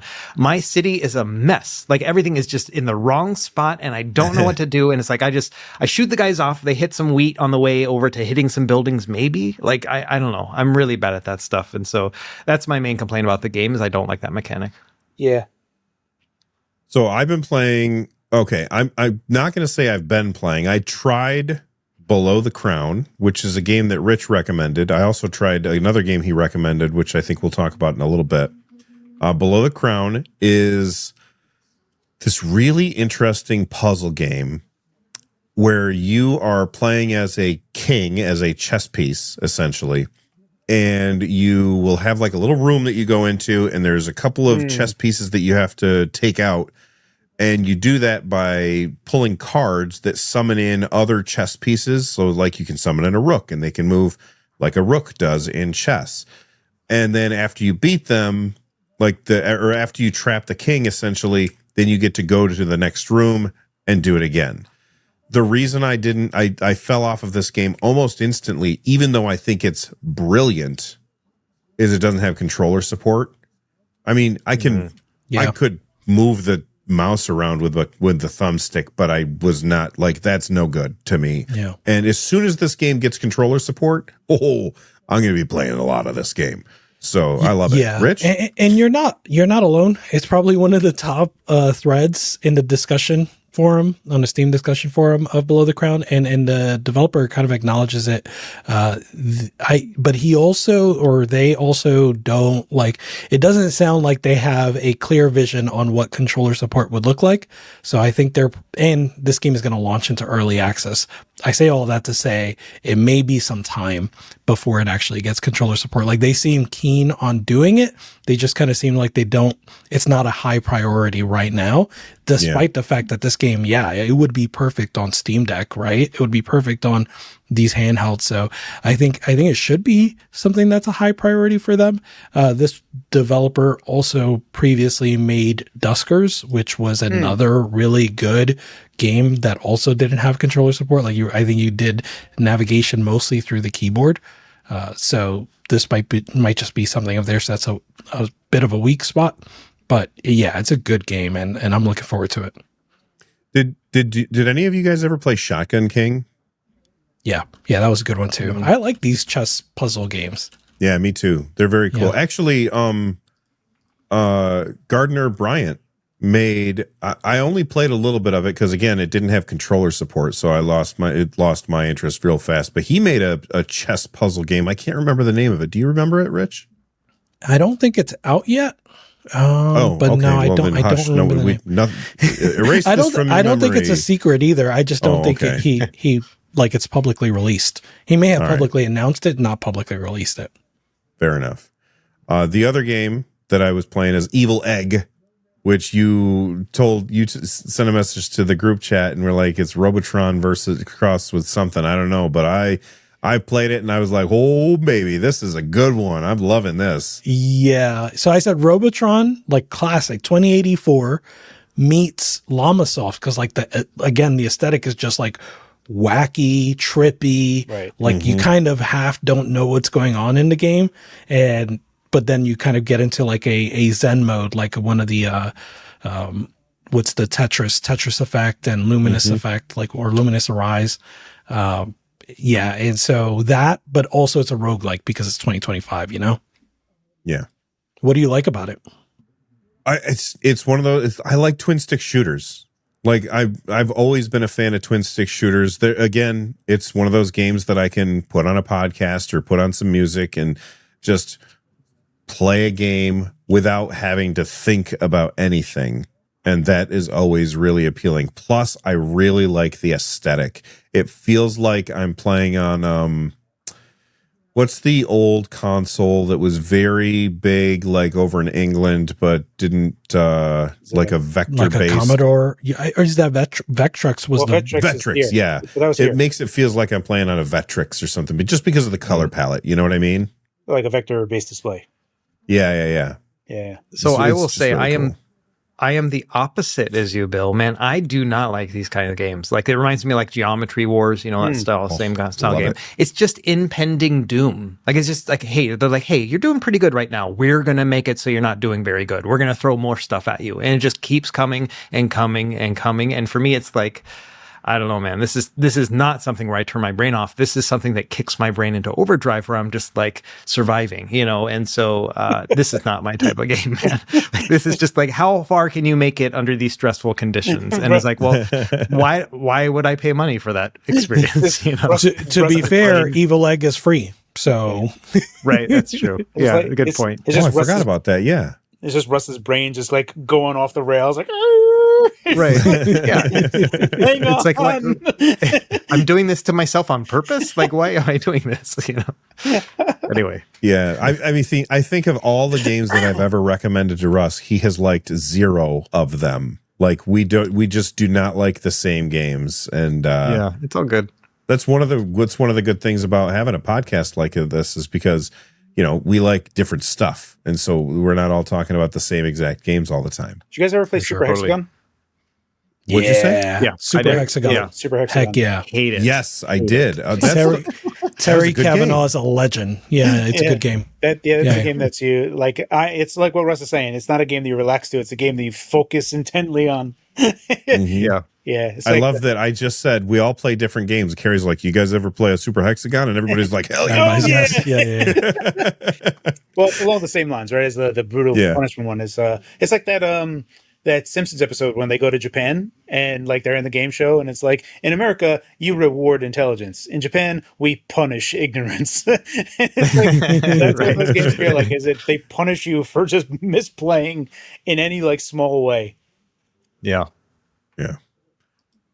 Real quick, I don't want to spend too much time on it because I'm literally only like 1 hour into it. I picked up yesterday Hyrule Warriors Age of Imprisonment. Oh, right. I loved the first Hyrule Warriors game. I loved the second one, blew me away. Absolutely loved every second of it, even though it was running on the Switch and it was running poorly. Hyrule Warriors Age of Imprisonment on the Switch 2 runs at roughly 60 frames per second almost all the time. Like it stays pretty consistent. It might dip down to 50 once in a while. And that's really what I would like to have seen with the original 2. But the Switch 1 just did not have the power for it. If you've never played these games, they are basically a Zelda's version of the Musou franchise, which I really like. Musou games. You get like a map down in the corner. You have objectives. You got to go over to this area, capture this area. And it's you running around killing hundreds. No, that's not fair. Thousands of enemies on screen at once. Like a single swing of your sword will kill like 500 enemies. And this one takes place, if you've ever played Tears of the Kingdom, a big thing that happens in that is that Zelda goes back in time. And this shows you what happens when she goes back in time. So you get to play through that story. I don't care too much about the story, although I will say the second Hyrule Warriors game had a really interesting story that at the end I was like, whoa, that brings up some time travel implications that I think are really, really interesting. So I'm looking forward to seeing where they go with this. But this is another one of those games where you have 100 dudes on the screen and you're fighting them. And I'm just like, Y, X. Y, X. Hey, oh, they're doing the thing. I'm going to hold down my R button and push X. And then I'm going to do this in response. And it's just really satisfying gameplay loop that I cannot get enough of. So I'll probably talk more about that next week, but we have been talking for a bunch and we have some posts from you guys that you sent in.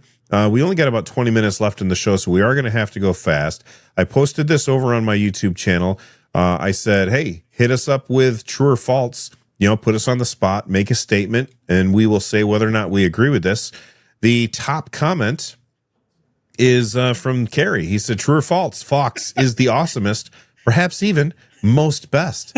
I think I have to agree with that statement. I think that's easy. Easy, true. Easy. Thank you so Easy, much. true. Yeah. No, so all right. Russ, why don't you pick one of these topics and we'll chat?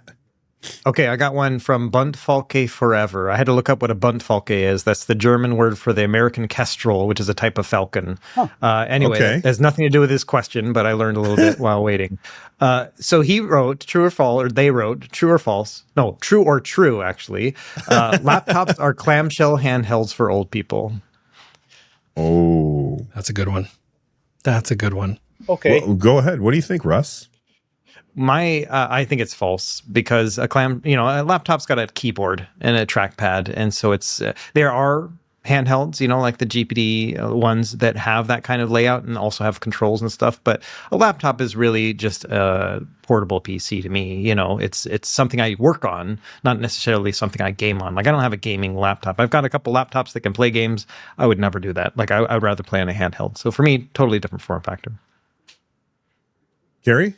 I will say yes, only with the caveat that it's like your like DOS games and like older games. But then he also mentioned it's an old person's clamshell handheld. So I'm going to say yes, true.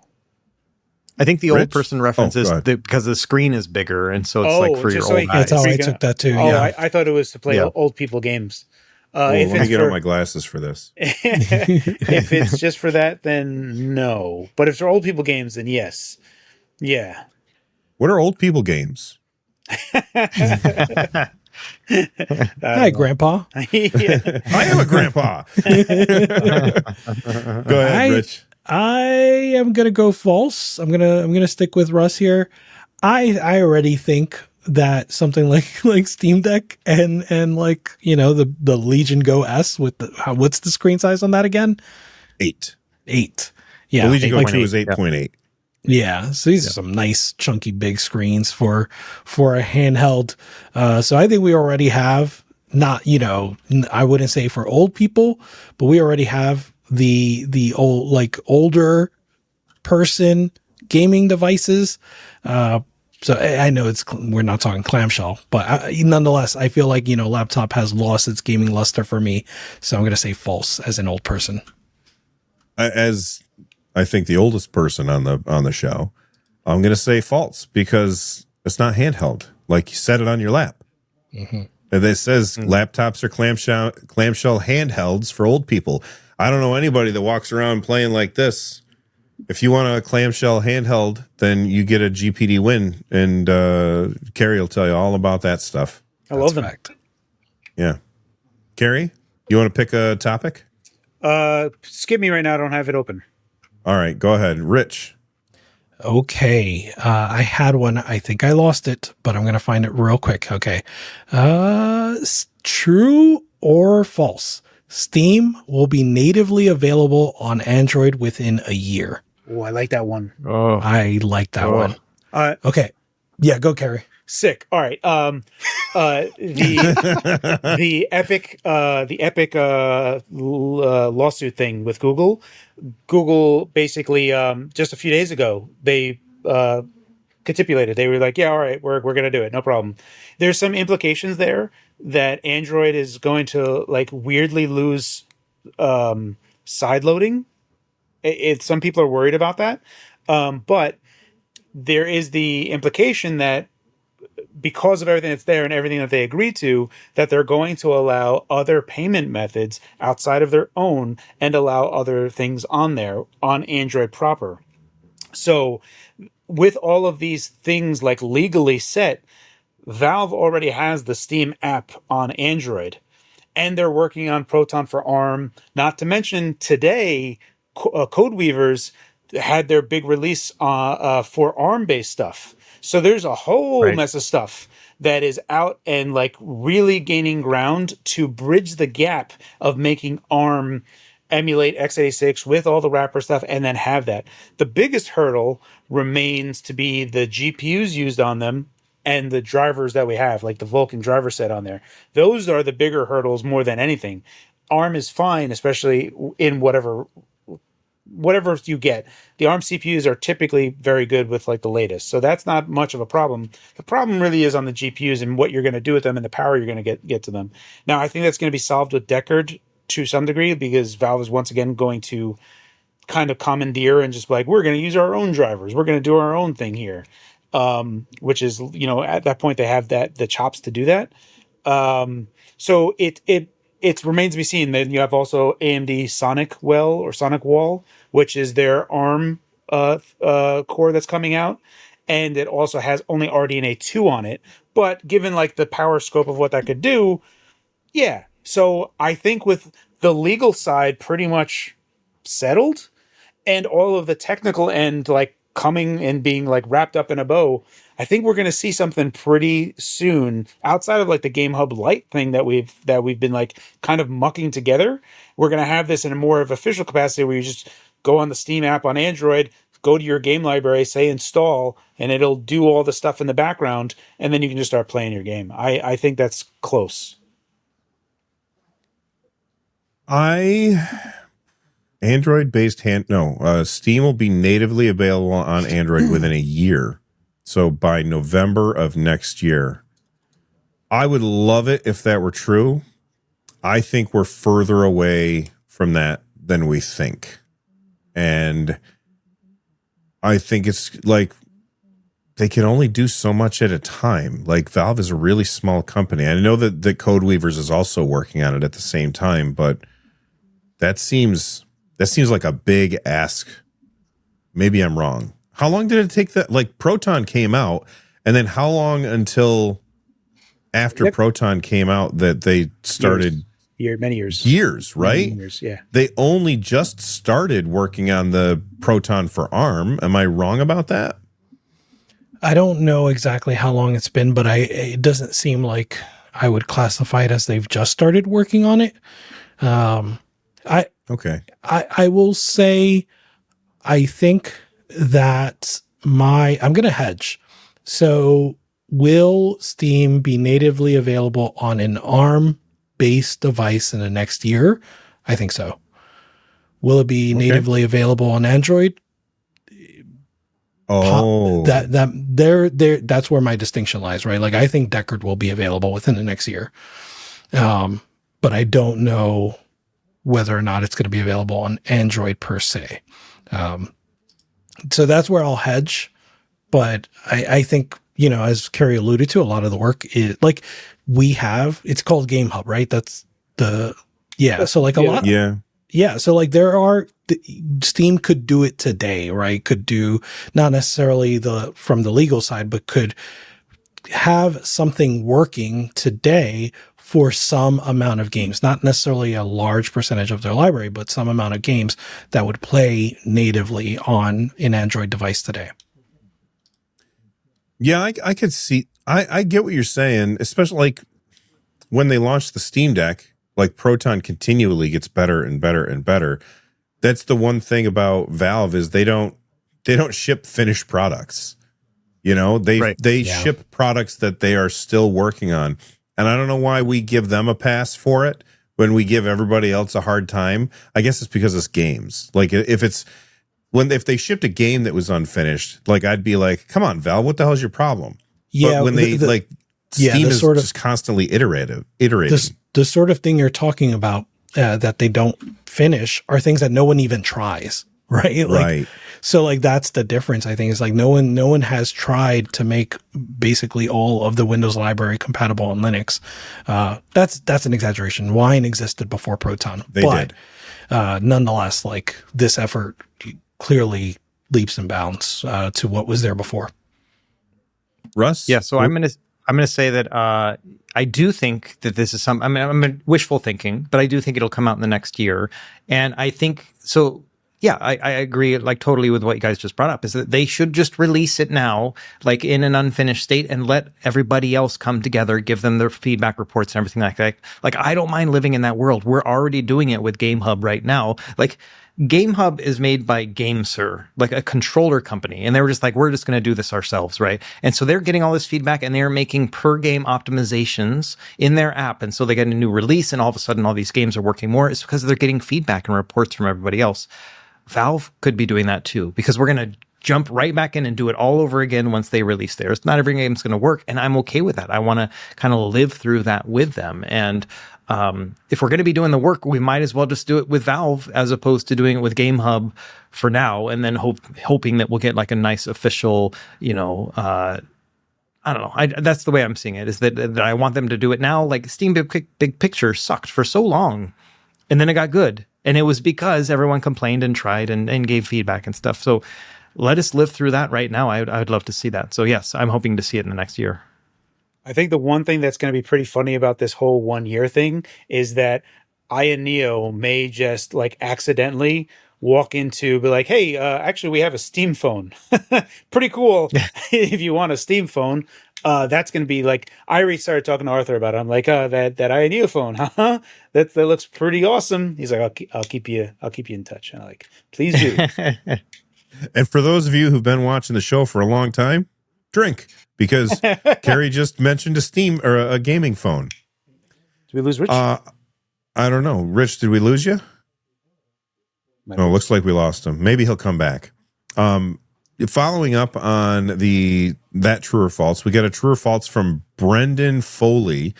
They said Android-based handhelds will match the Steam Deck's raw power before the Steam Deck 2 releases.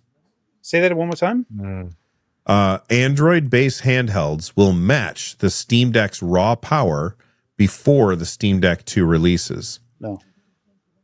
You don't think so, Carrie? Falsehoods. Okay, say more. I mean, what we have available to us, really, it comes down to like, you really need a bunch of RAM to like start installing those games, and then the type of like you're not playing Doom: The Dark Ages in the handheld mode settings on those Android things. I mean, Russ, you're gonna have to tell me more if I'm wrong here, but I don't think the GPUs on those are nearly up to snuff. They're missing a whole bunch of Vulkan extensions. There's just a bunch that's right. That's just not there yet. Yeah, I can see that. I mean, if we talk about, like, say, for example, the Elite, I forgot the name of it, the Elite X or whatever chip that Snapdragon made for ARM stuff for like those laptops and whatnot, there are some moments where the raw power is really incredible, but it's not, I don't think it's going to outmatch the Steam Deck 2, at least, by the time that comes out. I think we're getting there. It's getting better and better, but there's so many other factors in terms of like the, just the time that has been invested in x86 architecture and the raw power that they can throw into it, the TDPs and whatnot, that, I don't think that Android-based handhelds are going to match that. And Android handhelds usually are also a bit behind like the leading stuff, like the flagship phones and the laptops and stuff like that too. So they're not going to have the absolute latest and greatest. What about right? And they're all. Go ahead, Rich. Oh, sorry. I was going to say, what about from an emulation perspective? Are we already at a point where Android handhelds play Switch better than the Steam Deck? Or do we see that happening before Steam Deck 2 comes, that it beats the Steam Deck, that an Android handheld beats the Steam Deck 1? Oh, yeah, I can see that with Steam Deck 1. Like, for example, PCSX2 on Steam Deck doesn't run as well as Nether SX2 can with a really powerful ARM-based handheld. So I'm seeing that already, but by the time Steam Deck 2 comes out, I think it's going to be a generational leap. And so I don't see it coming at that point. Yeah, I read the question. This question is asking, go ahead, Rich, you're saying what I was just going to say. Sorry.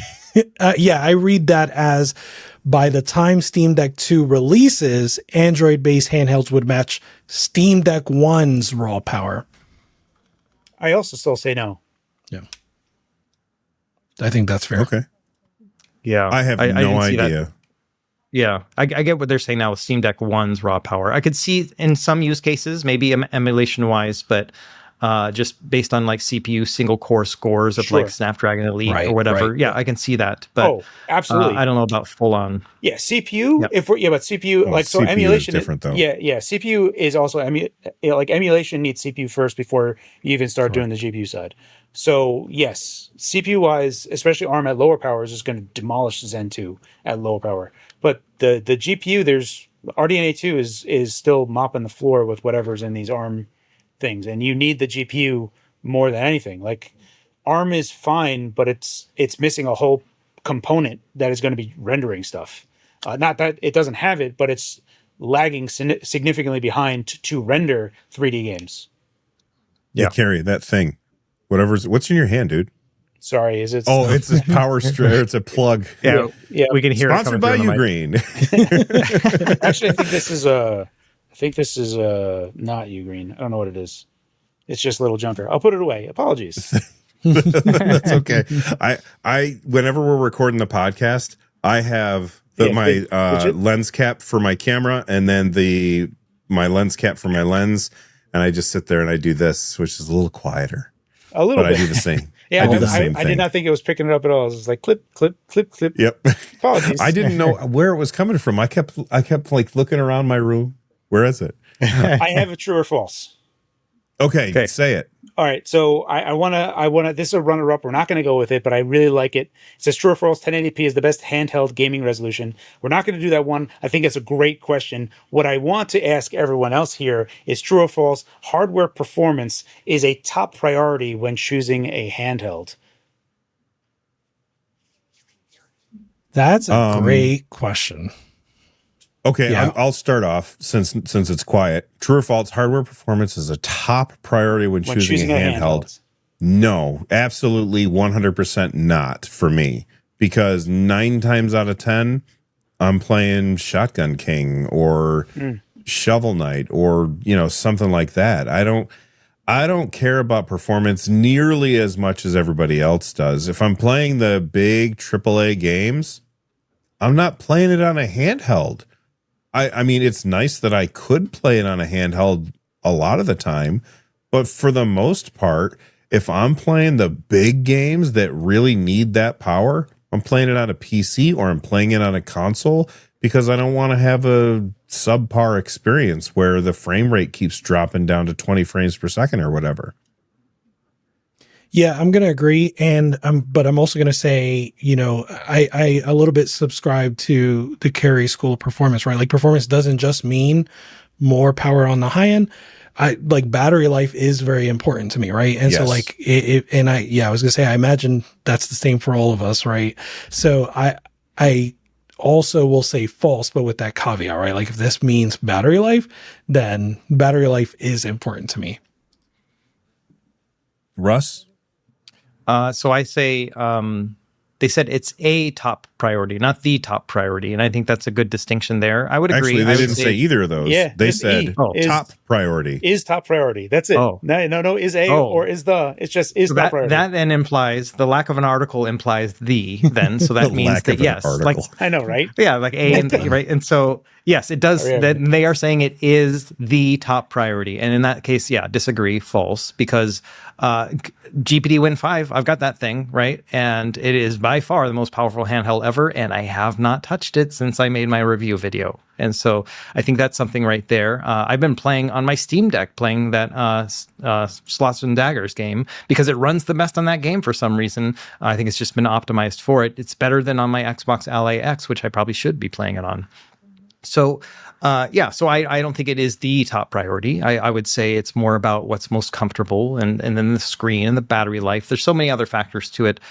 So yeah, I'm going to go with false on that one too, even though it is important to a level, like to a degree, but not the top priority. Yeah, for me, it actually totally is the top priority. In both ways, in both what Rich is saying, I care about min-maxing at the low end. And one of the reasons why ARM is very valuable at the low end, especially for single core performance inside very low wattage.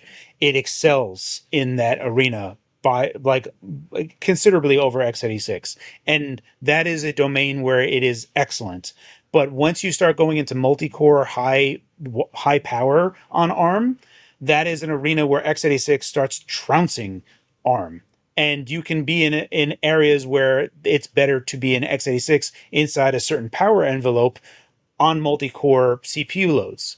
So that's where things get a little muddy. And I think where, the real problem is when people talk about ARM, they really start talking about Apple silicon specifically. And they're like, look how good Apple is. The M5 is amazing. That's what all ARM things are. And it's like, well, no, not really, not at all, actually. But the GPD Win 5 is the only handheld I've been using because I have been playing at 32 watt. And I talked with the Bazite dev, and he has a fan curve working on the GPD Win 5 now in Bazite. So I capped that off. It's only 85 minutes of battery life, which is like how the Steam Deck originally was. But being able to play without frame gen Doom the Dark Ages at 1080p at 70 FPS, I'm no longer making compromises. I'm no longer going to my bigger PC because that's where it is. It just plays it. And even though 1080p is a hard target, it's so much fun playing on a handheld at those quality settings and at that resolution that I absolutely love it. And I would go further saying that one of the big reasons that I want to say a lot, but I would say that they're only the core super hardcore PC game players get a Steam Deck, and everyone outside doesn't get a Steam Deck because it's not as good as a PC should be. And when the Steam Deck 2 comes out and you can see how good that is, I think that's going to be that bridge of like, oh, that's what PC gaming is. And we're going to be in this world, like Steam Deck 2 is going to handily beat the Win 5, especially in specific power envelopes. But that's where I feel like once we get to that performance envelope where you're not making compromises, where you're like, damn, this is actually pretty awesome at 1080p and I'm getting great frame rate, I actually really love this. I think that's where things are going to get really interesting. And there's also some other true or false in there, I think, where people said like handhelds are going to be the future. I could see that more and more being the case of you just get this super awesome handheld with 32 gigs of RAM. And now this is your computer. This is everything. It's just at that point where it's like, why do I really need more?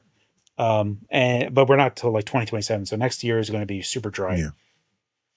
So, okay, if that's the case, we only have 4 minutes left, so we got to go fast.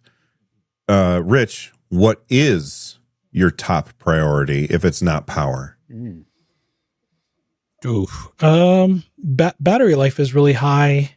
Convenience is really high. If I have to pick one, okay, this is a weird one, but I'm going to say game compatibility. It's weird because like now it's taken for granted, right? But like, just a few years ago, it wasn't. And so that is what really shifted, I think, when we're talking about GPD Win 1, GPD Win 2, even GPD Win Max, and Aya Neo 1.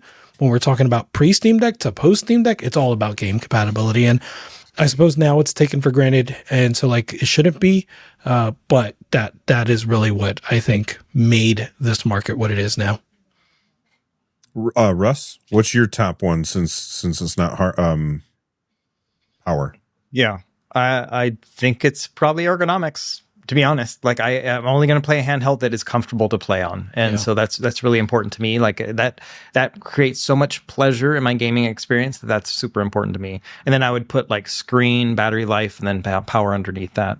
So yeah, I'm trying to decide mine. I'm far more closer to Russ's than I am to Rich's, and I'm way far away from Carrie's. But for me, I feel like comfort is way up there, but I think screen size might be a little bit higher. And the only reason I say that is because I've been playing a lot on the Lenovo Legion Go S because it has that 8-inch screen, and it's also pretty comfortable. I still think the Steam Deck is more comfortable than the Legion Go S, but I play it less because the screen is slightly smaller, and I just want the screen to be just a little bit bigger. So I feel like for me, it's probably screen and then comfort, ergonomics, and then probably battery life, and then way down at the bottom is power. because if I really want to, I could just play it on my PC and stream it to my handheld if I needed to, like we talked about a little bit last week. Absolutely. And then, Carrie, you said yours is power, so I guess we don't need... What's your second one, Carrie? Screen. I think screen is probably my second one. I think that's a really good topic to talk about, because I really feel like since the Switch 2 came out and we have the Legion Go and all those other ones, that 8-inch is almost at this point where it's actually the minimum that people want. Like 7-inch, one of the biggest complaints of the GPD Win 5 is that it's a 7-inch screen. They're like, what in the world are you putting such a tiny itty bitty display on this thing for? And Sure. For me, 7-inch is an absolute minimum that I want to be at. And I have to agree that I do want an 8-inch screen, and I want an OLED screen. I want, so for me, having the most bells and whistles on a large enough screen is right underneath performance for me. I think that's probably the second most important for me. And ergonomics and stuff don't really matter. But I care more about function over form I like GPD Win stuff, right? Like I like clamshells. I like GPD Win Max. I like the kitchen sink and everything as much as you can make it as work. And I like that. But that's just, me as a person. Yeah. Don't let me forget this next week if we record next week. I got to look at the calendar. But don't let me forget this. I think that we should talk about screen quality versus screen size as a discussion topic in the future, because I think that would be a fun discussion topic. But we are up against our hard out. We are out of time, and we're going to wrap up the show. Rich, what have you been working on, man? What are you doing? Chilling, playing video games. I think I'll make a video soon. Who knows? We'll see.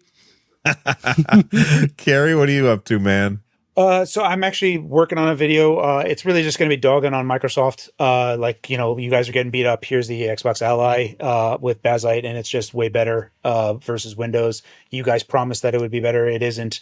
Maybe we don't even care that you guys don't care because we already have an answer. So I don't know. I like Windows. It's up to you. That's pretty much the video.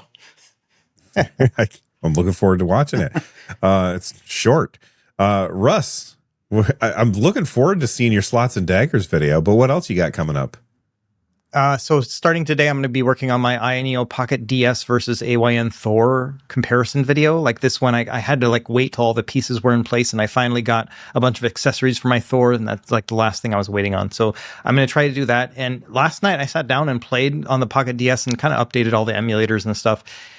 It's a really good handheld. I thought it was going to be a blowout, but this is going to be a tough race. And so I'm looking forward to making my spreadsheet today where I'm going to grade every little thing, So I got that. And then I've got a ton of stuff that's been arriving over the past week. Just ridiculous things I'm going to review. There's an 11-inch handheld that has a 3D effect on it. So you can play it like a 3DS, So that came in the mail. I got to review that. I got the new XG Mobile from Asus, which is their 5090 laptop GPU in a little box that you would then plug into basically anything because it's Thunderbolt 5. So lots of things that I'm working on, just some crazy stuff. But yeah, that's what I'm working on now. Cool. Last week, I put out my review or my first impressions of the Conquer Pocket Fit, which I really like a lot.